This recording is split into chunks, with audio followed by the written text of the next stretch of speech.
Hi everybody, this is Bruce, the Idaho Rock Roller. Today what we're going to do is a little experiment cleaning up some old coins that have been laying around. Dug these coins up using my metal detector, so a lot of them are in pretty bad shape. I've done a preliminary cleaning of them by just simply putting them in a 1 liter soda pop bottle and putting some sand in there and some detergent and shaking them. But obviously there's a lot more that can be done. So hopefully we'll learn a few things today. And if you need to clean some coins, maybe this will help you. So let's get started. So here we have a batch of pennies. There's all different kinds of. The pennies were made with various different kinds of metal through the different years. And at first I had them all separated, but I've just dumped them all together here. I'm not worried about wheat pennies or anything of any value. I just want to get these cleaned up. And what I've done is I've pulled out some of the worst case ones. Some of these are eroded and obviously will never be any good, but that kind of is useful for using them as benchmarks, because what we can do is track them through the process. So we see a couple of them here that are pretty bad shape and also eroded and have pieces missing. So what we will do is we will pull those out after we're done and check them to see if we've made some pretty good improvement on the quality of the metal. Okay, I've put the pennies in 2 cups here. I have zeroed out the scale and removed the weight of the cups, which was about almost an ounce. And I'm looking for about 2 pounds. I've got 2 pounds, 2.6 ounces, so we're in the ballpark. For the tumbler, we want about 2 pounds. There's 2 things we have to be concerned about. One is the capacity of the tumbler has to be filled to a certain level in order to tumble correctly, but the other thing is that it'll burn the motor out if you put too much weight on it. We don't want to have more than 3 pounds overall. So if we have to pull out a few coins, we'll do that, but we need some additional weight for the medium, and I'm going to put some pebbles in there with it and water. So we want to stay below 3 pounds. What I'm going to do is I'm going to try a little experiment, and I'm going to use Comet as a detergent slash abrasive. It's a very mild abrasive. You can probably do a little bit more than just put soap in there, but since it does a pretty good job cleaning sinks and stuff like that, I thought it'd be interesting to see what it does in the tumbler. So what I've done is I've measured out. I took out the weight of the cup and measured out 2 ounces of this Comet that I'm going to use.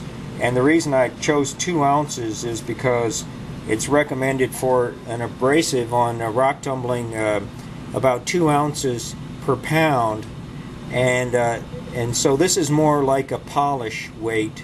Usually polish, you cut that at least in half, so this would be 1 ounce per pound. We've got 2 pounds of coins. So actually it's a pretty fair amount of stuff there. So if you were trying to clean your sink or something like that, I think that you would consider that to be quite a bit of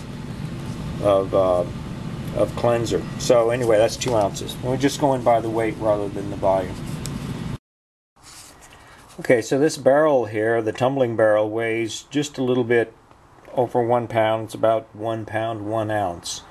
So I'm going to take my pennies and divide them up into 2 1-pound loads, and I think that'll come out about right. Let's see how it works out.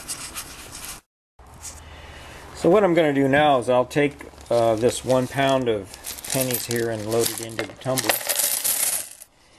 and it probably fills it up maybe about a quarter of the way. So now it's going to be an interesting challenge, because we can see if we take all of the tumbler supplies, put it together along with the stones, we're already at 2 pounds, 2 ounces. So I've got some aquarium gravel here, which would be real easy just to fill it up 2/3 of the way with aquarium gravel, but that will put us way over our 3 pound limit. So I think what I'm going to do is I'm going to take some polyurethane beads and try to get a mix of polyurethane beads and gravel to get us up to the 2/3 limit, so that with the water and the cleaner will be below 3 pounds. So let me see if I can come up with a ratio that'll work. So this turns out to be about 4 to 5 ounces of plastic polyurethane beads. I'll put that in. And we're looking a lot better now. We're getting up closer to our 2/3 full. Put that on, see where we are. We're at 2 pounds, about 7 ounces, so we're in pretty good shape. Let's try adding some stones in here. Probably don't need a whole lot more than that. So we're at 14 ounces now, and try putting in some water. Just want to just barely get it up to that. So we are just a tiny bit over 3 pounds. With this, we're at 3 pounds 5 ounces. So what I'll do is I'll just take out a little bit of that gravel and we'll be set to go. Okay, took some of the aquarium gravel out and added a little bit more of the plastic beads. They're floating on top of the water there.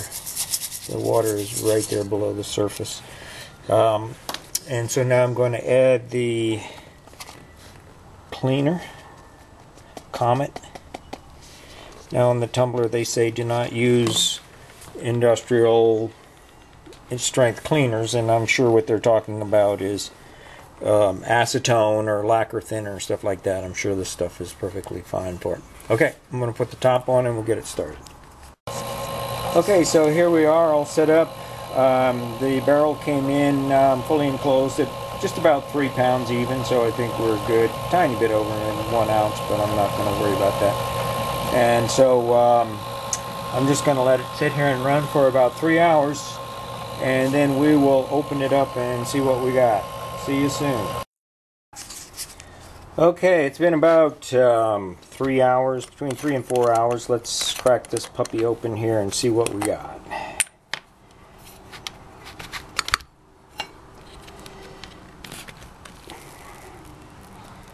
Very foamy, which is interesting. I didn't know that stuff, that Comet foam too much. See if we can dig something out here and then I'll...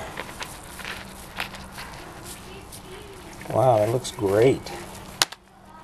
Okay, I'm going to rinse these off and we'll see what they look like. Okay, so what I did was I took the tumbler out in the backyard, and essentially I dumped it into this strainer and got all the foam and detergent rinsed off of it.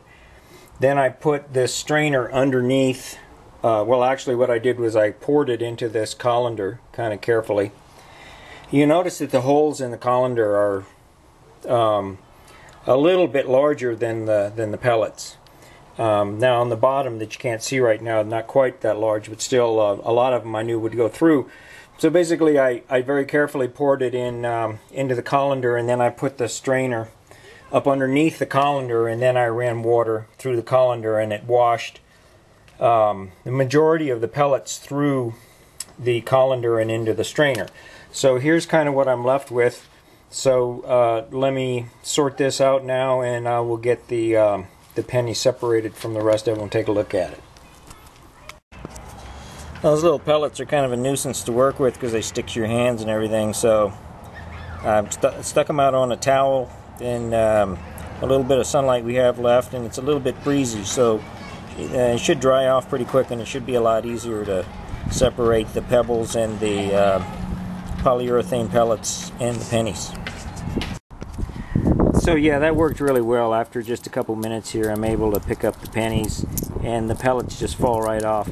The main problem is those pellets stick to your hands. If the pellets are wet and your hands are wet, it's just a mess. And this way, they just fall right out of your hand. I don't know if I mentioned before, but these pellets came from a craft store, and they're used for stuffing stuffed animals and dolls and stuff. And they're specifically for different kinds of dolls. that you can put in different positions and they'll kind of stay there. So these, there goes a Harley, two Harley. So these pellets are they're kind of an odd shape. They're not really pancake shaped. They're certainly not round, spherical. But they're kind of flattened out, and they actually have kind of a dimple, and they're kind of an odd shape. So I guess they are designed so that if you have a little pressure on them inside an object, that it will keep the form that whatever you put it on. So let me lay all these out for you, and we'll compare them to the batch I haven't done yet and see what kind of job this thing did for us. Okay, so here's the results. These are out of the batch that we just did, and as you can see, most of them look really great. I even found a dime in there I didn't know was in there, despite the fact that I've handled these 3 or 4 times. Now there's a couple of them in here that are very dark, but if they're very clean, and I'm sure that the coin machine would accept that no problem at all. But most of them are not only super clean, but they're very they're pretty. They really clean them right up. And what's interesting is they didn't get that really funny kind of orange color that I've seen so many times in the past. Trying to clean up different kinds of coins, even quarters, they'll kind of get that orange glow to them that looks kind of weird. Okay, so that's the batch that I just finished. This is the batch I haven't done yet. So you can see the difference there. These are done. And these are the next batch, and I have recovered my medium. So I'll just throw the new batch in with the medium that I pulled out of there, and the medium is sparkly clean. Here is the group of coins that were the problem children. Most of them were corroded so badly that they're eaten up, and not a whole lot you can do about that. I mean, I'm probably just going to throw those away, because I certainly be a little embarrassing if you went in the grocery store and you got the coin machine all messed up because you put a really weird coin in. So I'll throw those away. But these other ones that are just a little bit dark, they're fantastic. I know they won't have any problem at all. These I'll throw away, but these were my benchmarks that I wanted to see how good a job it did on the ones that were, this one's actually, well, one of them in here, yeah, this one right here is actually bent really bad. But it, you know, it cleaned it up reasonably well. I'm going to throw those away, but nevertheless, I thought it would be a good test just to take the very worst ones and take a look at them before and after. So I'm real pleased with this. Again, it was just 2 ounces of 1 pound of pennies and 2 ounces of Comet with some filler, just whatever. I think anything would work fine, but I used the polypropylene beads and some aquarium gravel from the hobby shop. So anyway, kind of an interesting run and experiment. So I'm just going to go ahead and run all the other coins, and probably will come out with the same results. So maybe the next video I make will actually be running some stones or rocks from Mexico. See how that turns out. Anyway, hope you have a good day. See you soon. Take care. Bye-bye.